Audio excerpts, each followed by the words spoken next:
from Bangalore to Puttaparthi. It's about a distance of 150 kilometers. Okay. So we'll start at the front of the bike. Yeah, so this is a 29er frame mountain bike and a small size. So right here we have a RockShox fork with quick release, and handlebar we have a 720 handlebar. This is stock built with the that came with the specialized bike. And so for the front light I have a bond tracker. So and then we have a mount here. So we just put it on to the mount this way, and then we are good to go. So handlebar, we have a 720 mm stock handlebar, salsa grips, and bar ends I have a cane creek just for additional hold while climbing, and I have a San Marco saddle. So overall this is a 2014 model of a Rockhopper small frame. Okay. And coming to the drivetrain, so the stock build was a 3x drivetrain. I have converted this into a SRAM NX 1x11 drivetrain. So there's a 32 teeth in the front ring, and then 11 and 42 here at the back. And then for pedals I have fixation flat pedals.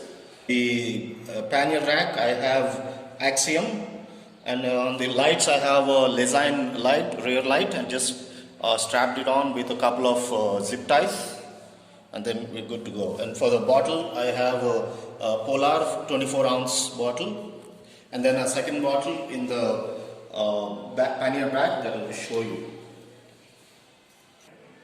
And for the bags I have a basic V-twin 20 liters bag. And yeah, so how it works is it's a dry bag. You just roll it up and then fasten it with the buckles here, and then it just goes straight onto the rack. Okay. So first we fix the screws at the top.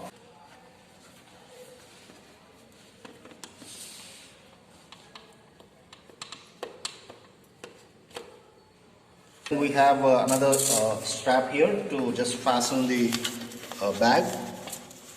Okay.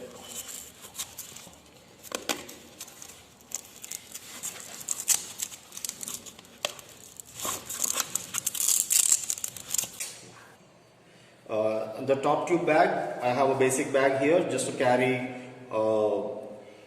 quick required accessories such as a phone, a couple of energy bars, and maybe a puncher kit, and some cash as well, or cards, yeah, an ID card as well, yeah. So that is the top tube bag.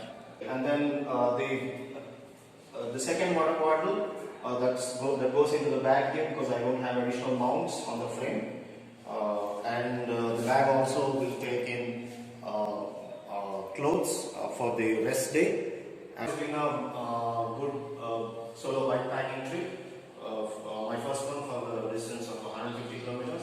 And generally, Bangalore is at a higher elevation, and this particular ride has been general or gradual downhill. It has been slightly rolling with some flyovers and then some climbs up till the midpoint. So there's a town called Perasandra that's roughly about 80 kilometers from Bangalore, and up till that town we have some uphills and slightly rolling terrain. After that the road gets narrower as well, and also generally it's a more easy terrain with a bit of downhill as well. Yeah. And once we go into the neighboring state of Andhra Pradesh, the road is also much narrower. That's also off the highway, and also more importantly, it's a bit warmer climate and fewer points where you can hydrate yourself as well. Yeah. And so more than that, there has not been much of a challenge. It's just that distance of 150 kilometers, and that's it. Yeah. Just to let you know that I'm not sponsored by any of the brands that you see here, or any of the brand names that I mentioned in this video. Yeah, and comment, subscribe and like this channel, and the Strava link for this ride will be put in the description below. Thank you very much.